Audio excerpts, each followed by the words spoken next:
Before you learned to read, before you learned to speak, your brain was already searching for something. Not food, not shelter, a face. Somewhere in the dark, in the silence between heartbeats, the human mind started doing something strange. Something no other animal does. It started asking why. Why does the sun rise? Why do people die? Why does the storm come when it comes? And here's what's haunting about that question.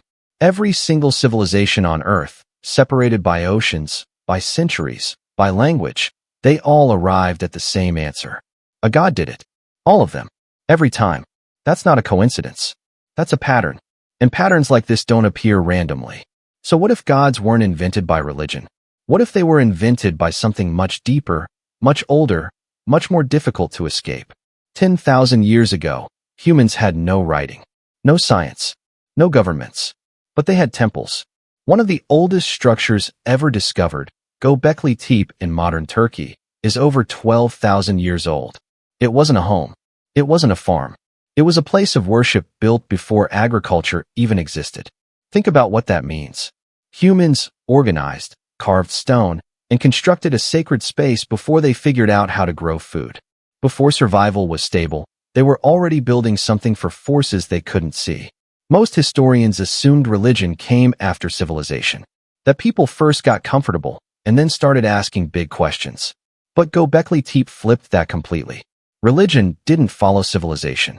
Religion built it. But that's only half the story. Because the real question isn't when humans invented gods. It's why the brain was designed to invent them in the first place. And what scientists discovered when they looked inside the brain changed the answer entirely. Your brain is a prediction machine. Every second of your life, it is making thousands of guesses about what will happen next, about what that sound means, about whether that shadow is dangerous. This is called the pattern detection system. And in evolution, it saved lives. If you heard rustling in the grass and assumed it was the wind, but it was actually a predator, you died. So the brain evolved to overdetect patterns, to assume something is there even when it isn't. Scientists call this hyperactive agency detection, and it means the brain is hardwired to see intention behind events, to assume that when something happens, something caused it, something wanted it. The storm isn't random. Something sent it. The harvest didn't fail. Something punished you. Your ancestors didn't invent gods because they were primitive. They invented gods because their brains were working exactly as designed. Perfectly. Efficiently. Desperately. But here's where it gets darker. The pattern detector doesn't just see faces and clouds. It sees relationships. And relationships require something terrifying. They require you to behave. Once the brain invented an invisible watcher, everything changed. Because a god that sees you is a god you must obey.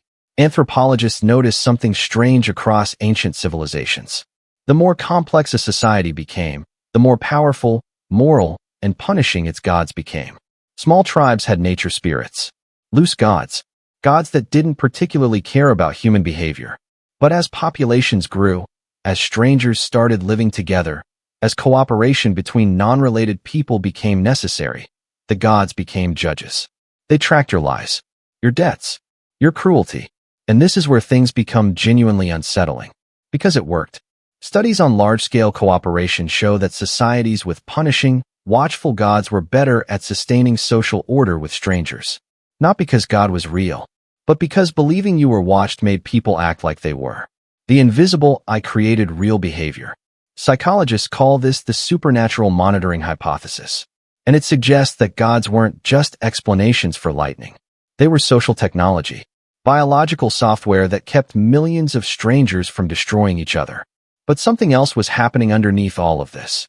Something more personal. Something that has nothing to do with society and everything to do with you. There is a moment every human being faces. Usually alone.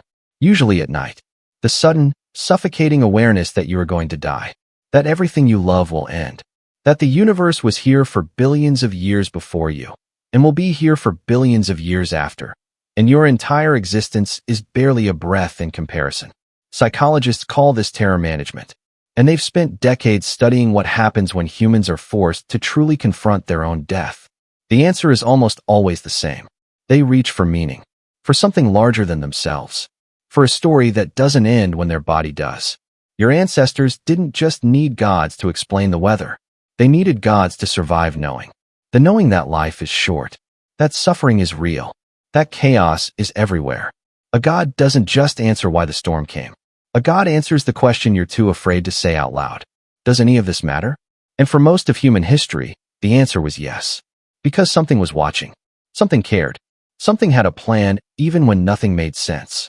That feeling, that ancient, desperate, beautiful feeling, is still inside you right now. Here is what all of this leads to. Humans didn't invent gods because they were weak.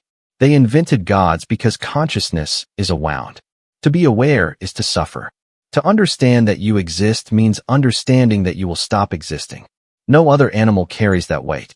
No other creature lies awake in the dark, asking what it all means. The brain built gods the same way it builds everything else, as a tool for survival.